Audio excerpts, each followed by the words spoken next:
How's it going, everybody? Welcome back to the channel. Today we're looking at another product from ScaleTrains. We are looking at a ScaleTrains rivet counter EMD SD40-2. This is Conrail 6442 in the Conrail quality scheme, and it's the small logo, and it has ditch lights for the mid-90s era. And we're going to be looking at it here today on Elvis Junction Reviews.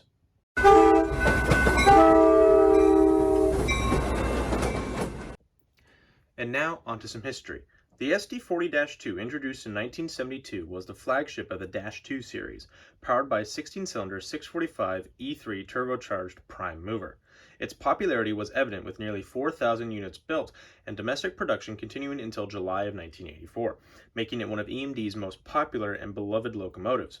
Even today, many SD40-2 locomotives are still in service, serving their original owners and second-hand operators. Now, the thing about the SD40-2 is that it was literally it was the go-getter. It could do any job you pretty much threw it at, from high speed intermodal to slow coal drags. This thing could do it, and if you need it for local service, perfect as well, because of how versatile and reliable it was. Now, our unit here, Conrail 6442, was built in September of 1978. And it was originally painted in just the normal Conrail logo that we have seen on the Dash 8 and the GP38 that we have reviewed in the past, as well as the C39-8 as well. In the 90s, it was painted into the scheme we see here, the Conrail quality scheme. After the 1999 Conrail split up between the Norfolk Southern and CSX, this locomotive became CSX 8833 and was painted into YN3 around 2004. Eventually, it was painted into the YN3B scheme, which she still wears today, and she is still in active service on the CSX system. Now that we have history out of the way, let's get into some detail, starting with the front. Alrighty, so we're currently looking at the front of the locomotive, and starting at the top and working our way down to the bottom as we always do. Starting at the top, you can see our Leslie RS5T-RRO right here, and it has the anti-debris covers on the ends of the horn, so no debris flies up into there. We have our number boards, which light up when the locomotive is in motion, and there is our forehead-mounted headlight that does light up as well. We have some separately applied windshield wipers. You can just see them right here, and right here. There is the door leading into the cab. You can see a grab iron right here. There's a grab iron right up here. You will be assuming we look at the roof. There is a sand filler hatch right here.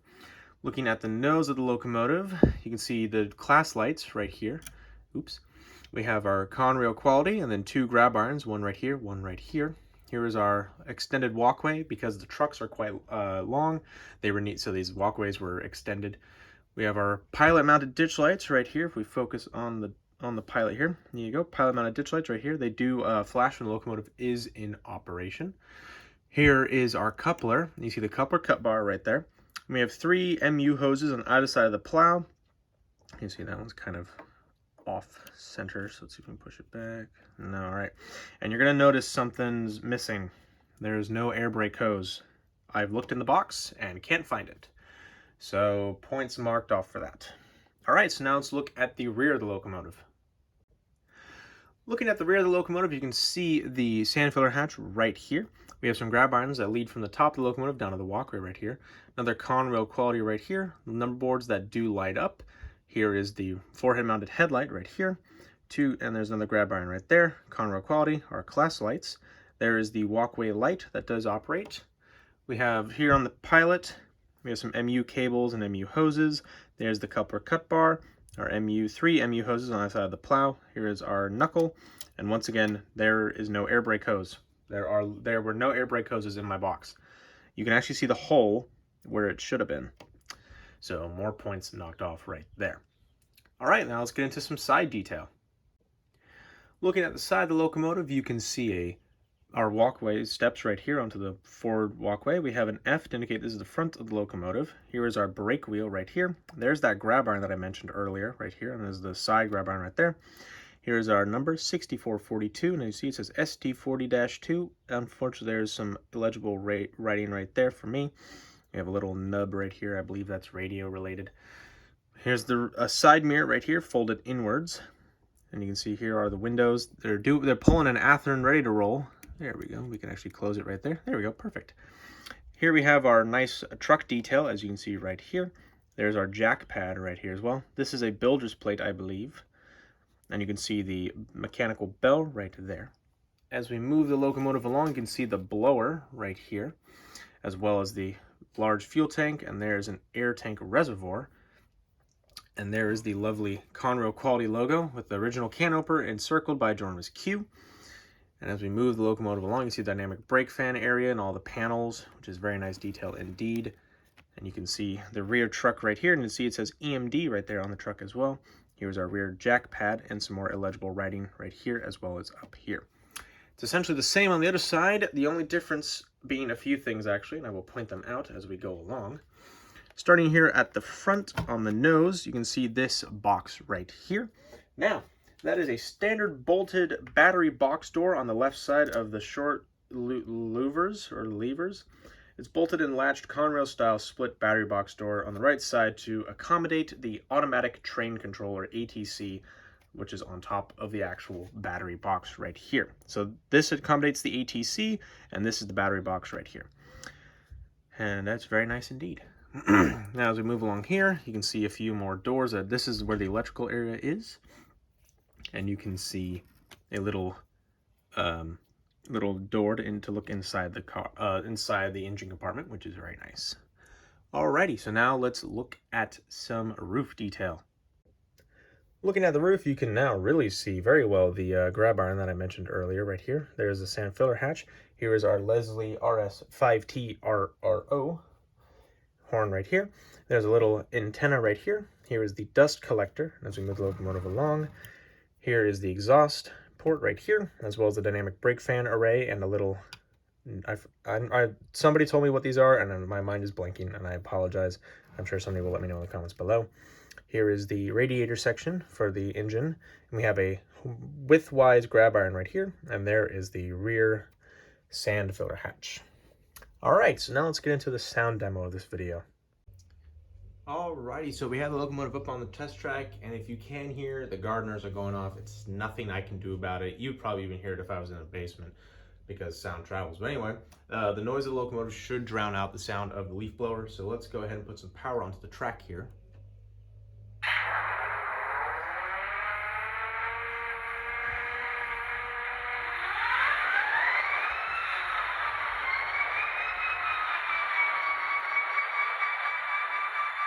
So there's the startup sequence. F0 is the main headlight. You can see on there. F6 for loc sound is the ditch lights. Right there, as you can see. Nice and bright. F1 is the bell.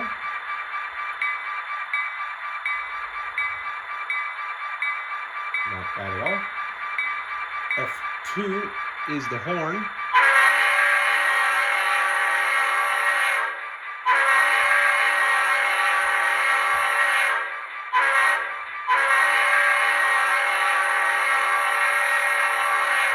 And as you see, the ditch lights are not flashing in tandem. They're actually flashing in tandem, which is very odd, which I think I'm pretty sure you can change that in the software of the actual decoder. But as you can see, they're flashing together, not different, like separately, as you can see from the horn again.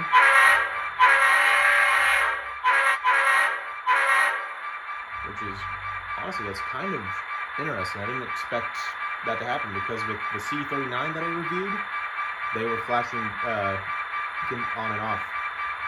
But anyway, F5 changes the class lights. Now watch, they have changed from three different colors, from yellow, white to green to red.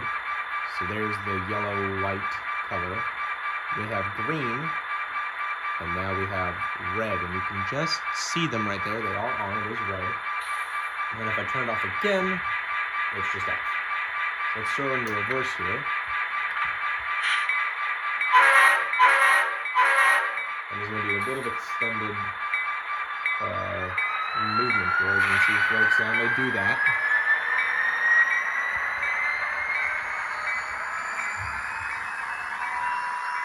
Yep, she's about to go off the edge.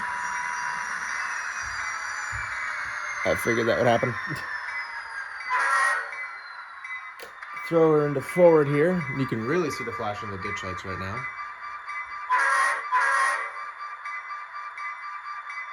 Hopefully we shouldn't have a sudden flash in here.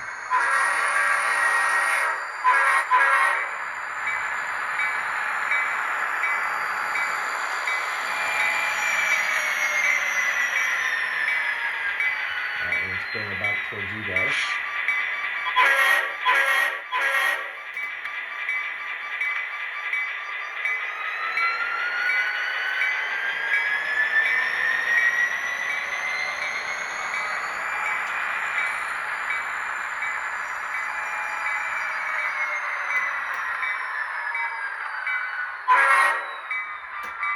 Alright, let's turn the bell off.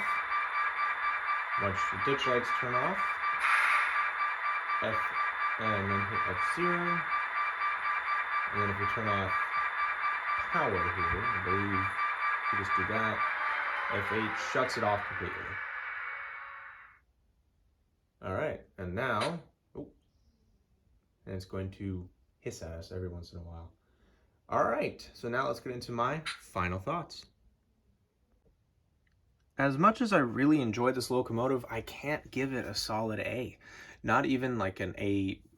I have to probably give this a B+, and it's for a few reasons. First of all, when I pulled this locomotive out of the box, both of the snow plows on either side of the locomotive were off. I had to actually manually glue them back into place. That's something I should not be doing, especially on a fully assembled locomotive. Second of all, this this sand filler hatch was off and rattling around inside that box. I mean, obviously I managed to put it back into place and I didn't even have to glue it in because it's a firm seal on there. So that's another point marked off. And third, and finally, where are my air brake hoses? They're not on the locomotive, they're not in my box. So what happened to them? I want to know what happened to them, and I want ScaleTrains to let me know where they went. I want to know why their quality control did not look at this in the factory and say, this locomotive is defective. Why was this not the case? Now, but besides those issues, it's still a good-looking locomotive regardless, and it has a good detail, and its sound is still pretty okay. I didn't mind the sound. It sounded great, as you heard in the sound demo, but I still am not really satisfied with this locomotive, and if I'm really gonna be honest, I might send it back for a refund, but you never know. But anyway, if you enjoyed this video, please hit the like button. Also subscribe if you haven't, and hit the notification bell to know when see what I have to upload next. And I will see you guys in the next video. Bye for now.